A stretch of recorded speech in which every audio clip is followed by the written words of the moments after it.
یہ بھی تو دیکھیں کہ ہم کس حد سے گزر چکے ہیں۔ ایک شخص اپنے سگے بیٹے کو ہلکی سی نافرمانی پر وہ گھر سے نکال دیتا ہے، وہ اخبارات میں اشتہار لگا دیتا ہے کہ اس سے میرا کوئی تعلق نہیں ہے، میں اس کو اپنی جائیداد سے حق کرتا ہوں، میرے سے کوئی لینا دینا نہیں ہے۔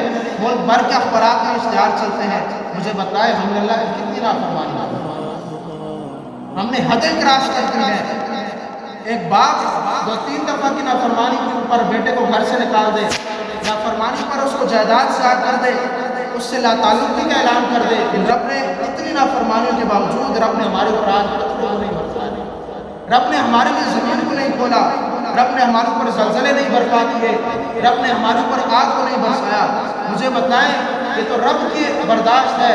اگر اللہ ہم سے پوچھے کہ تم ہوتے کون ہو میری زمین کو ناچ گانے سے گندا کرنے والے، تم ہوتے کون ہو میری زمین کے اوپر ناچنے والے، گانے گانے والے، تم ہوتے کون ہو میری زمین کو اپنے زنا سے اپنے گناہوں سے گندا کرنے والے، تم ہوتے کون ہو میری زمین کے اوپر نافرمانیاں کرنے والے، تم ہوتے کون ہو میرا کھا کر میری نافرمانی کرنے والے، تم ہوتے کون ہو میرا کھاتے ہو میرے سامنے نہ جھکنے والے، تم ہوتے کون ہو، تمہاری حیثیت کیا ہے، تمہیں تو میں نے پیدا کیا ہے، تمہیں تو خوراک بھی میں دیتا ہوں، تمہیں تو زندگی بھی میں نے دی ہے، تمہیں تو سانس بھی میں تمہاری چلاتا ہوں، تمہارے اندر اتنی ہمت کیسے آ گئی کہ تم میرا کھاؤ، تم میرے بندے، میں نے پیدا کیا، میں نے تمہیں زندگی عطا کی، اس کے باوجود تم زندگی بھر میری نافرمانیاں کرتے ہو۔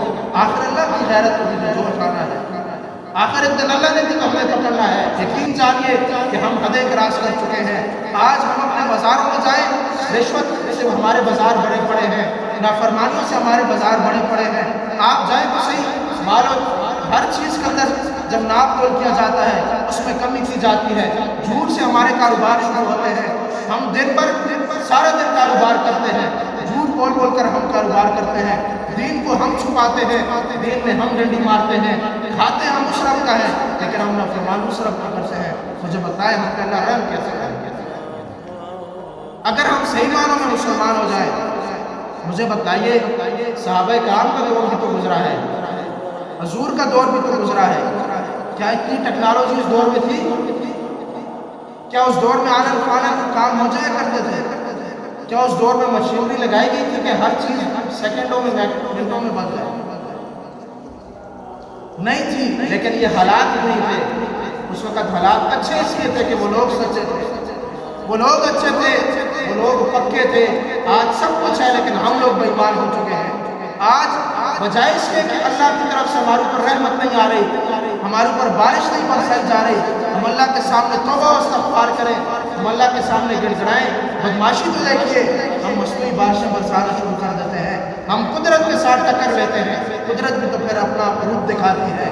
تم میرا کھاؤ، میری زمین پر رہو، کھاؤ پیو میرا، اور تم پھر آ کے میرے ساتھ مقابلہ کرو۔ آپ مجھے بتائیں کہ اگر ہم اللہ کے سامنے رات اٹھ کر ایک رات کو 2 بجے 3 بجے اٹھ کر ہم اللہ کے سامنے سجدہ کر کے اللہ سے اپنے گناہوں کی معافی مانگیں، مجھے بتائیں اللہ ہمارے اوپر رحم نہیں کرے گا؟ اللہ اتنا رحم کرے گا کہ ہماری سوچ بھی نہیں ہے، لیکن ہم مقابلے پر اتر آئے ہیں۔ بجائے سے کہ ہم استغفار کرتے، ہم توبہ کرتے، بحیثیت قوم ہم سارے مجرم ہیں، بحیثیت قوم ہم تمام کے تمام لوگ اس گناہ کے اندر شامل ہیں، کیا ہمارے بڑے کیا ہمارے چھوٹے۔ ہمیں چاہیے تھا کہ ہم اللہ تعالیٰ سے توبہ کرتے، ہم اللہ تعالیٰ سے استغفار کرتے، اور ہمارے صدر صاحب کو چاہیے تھا، وزیر اعظم صاحب کو چاہیے تھا، وزیر اعلیٰ صاحب کو چاہیے تھا کہ وہ اجتماعی طور پر دعا کا اہتمام کرتے، لیکن انہوں نے کہا کہ ہم تو وزیر اعظم ہیں، ہم تو وزیر اعلیٰ ہیں، انہوں نے مصنوعی بارش برسائی، پھر اللہ نے کہا ٹھیک ہے۔ پھر وہ دن اور آج تک کا دن دیکھیں اللہ تعالیٰ نے کیسے ہمارے اوپر عذاب کو برپا کیا کہ صبح 10 بجے تک بھی ہمیں یوں لگتا تھا کہ ہم رات میں بیٹھے ہیں۔ وجہ کیا ہے؟ ہمارے اپنے گناہ ہیں۔ کیوں؟ اللہ تعالیٰ قرآن میں بتاتا ہے کہ ایمان لے کر آؤ، تقوی اختیار کرو، اللہ تعالیٰ سے ڈرو، اللہ تعالیٰ تمہارے اوپر زمین سے اور آسمان سے رحمت نازل فرمائے گا۔ اور اگر نہیں کرو گے اللہ تعالیٰ نے فرما دیا کہ میں پکڑوں گا تمہیں، ہر صورت پکڑوں گا، اس کے بدلے پکڑوں گا کہ جو تم اعمال کرتے ہو، جو کچھ تم لوگوں نے آگے کما کر بھیجا۔ اور ہمیں چاہیے کہ ہم بحیثیت مسلمان ہم قرآن پاک کو پڑھیں اور اس کے اندر دیکھیں کہ ہم سے حالات تقاضا کیا کرتے ہیں۔ اب یہ حالات ہمارے اندر برپا ہے، ہمیں چاہیے کہ ہم استغفار کریں، اللہ تعالیٰ سے معافی مانگیں، گھروں میں استغفار کریں، نوافل ادا کریں، بجائے